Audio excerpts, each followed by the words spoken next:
really a flaw in men that we would all do that. If you're a woman, you could ask any guy on planet Earth, can you squeeze my tit for 1 second? And 100% of us will go, oh yes, of course. That doesn't matter. I could be doing open heart surgery. Oh yeah, okay. Oh, don't worry, he's not your tits. Don't worry about it. I don't know why we love tits so much. Some people say it's because we breastfeed, but so do women. Or, you know, baby women. Not grown-up women don't usually. You don't see like a 68-year-old woman, like a stately look, you know, like Sigourney Weaver, like sucking milk out of a young woman's tit. Thank you, Deborah. I'll see you tomorrow, 2 o'clock. It's not usually the thing, is the elderly breastfeeding from the young. Except for at the end of The Grapes of Wrath, which I don't mean to ruin that book for you, but you should have read it by now. I don't know if you read The Grapes of Wrath, but that's how it ends, with an old dying man sucking milk out of a young girl's tits, and then the book is over. And you're like, Jesus, what happened at the end there? That's crazy. There's no other book in that genre. There's no dense historic classic that ends with a weird corny paragraph at the very, and then Anna Karenina shat on his chest. Holy moly with that!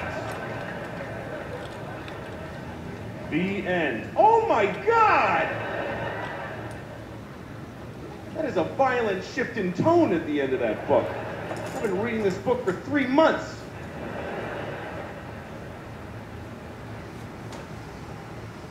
No, we do. We love tits. And you always know a tit. You always know a tit. You know, like, you ever been in a crowded place, like a subway or a sports stadium, and you're smushed in with other people, and your elbow touches a tit behind you, like, that's a tit! I just touched it! I know that was a tit! I know it! Because the sensitivity of the male elbow to tit flesh specifically is unbelievable. Just to tits, because you could drive a tack in there, I'm not going to feel it.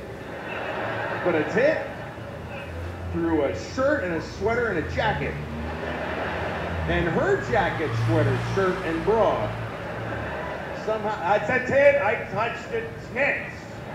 I touched a tit. One tit. One tit. It's rare to touch one tit. It's like a 4-leaf clover.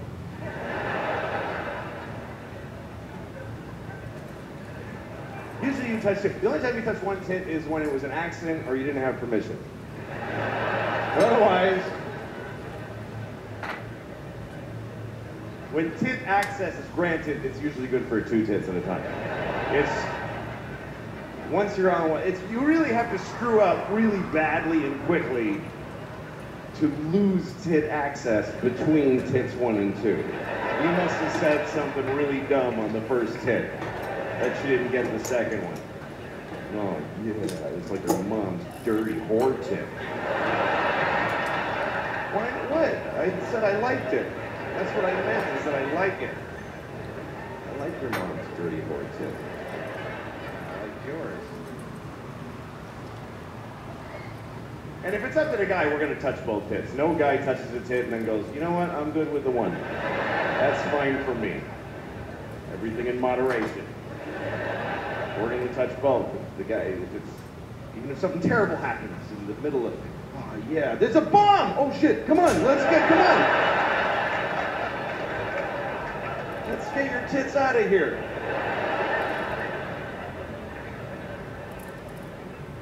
I've seen a few tits. I've seen, 48 maybe, I don't know.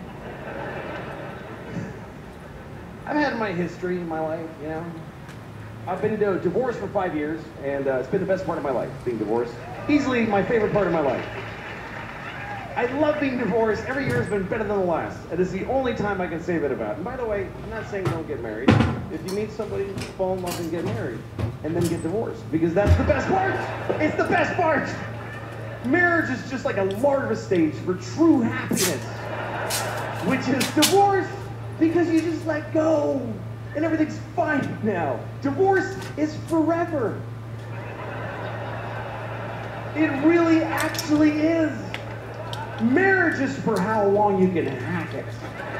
But divorce just gets stronger like a piece of oak. Nobody ever says, oh, my divorce is falling apart, it's over, I can't take it. And again, if you're in a good marriage, stay in it. If you're in the best marriage ever, stay in it. I'm just saying, if you got out, it would be better. That's just a fact. I'm sorry, but it's true. Everything's better. My ex-wife and I, this is the best part of our knowing each other. We're good co-parents because we live apart and we're friends. Our kids go to her half the week, they come to me half the week. And I'm a good father. I'm an attentive, focused, and responsible father. Do you know why? Because I get to say goodbye to these kids every week. Are you shitting me? It's like every parent's fantasy. Who can't be a good father for half of every week? No matter how bad it gets, every Wednesday I got to go, goodbye, girls. Daddy's going to go upstairs and pour whiskey all over his naked body right now.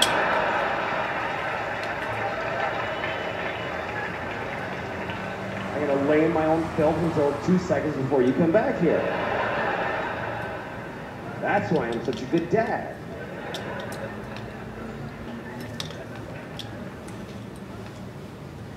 My daughter was having a dance thing at her school. They had this big dance.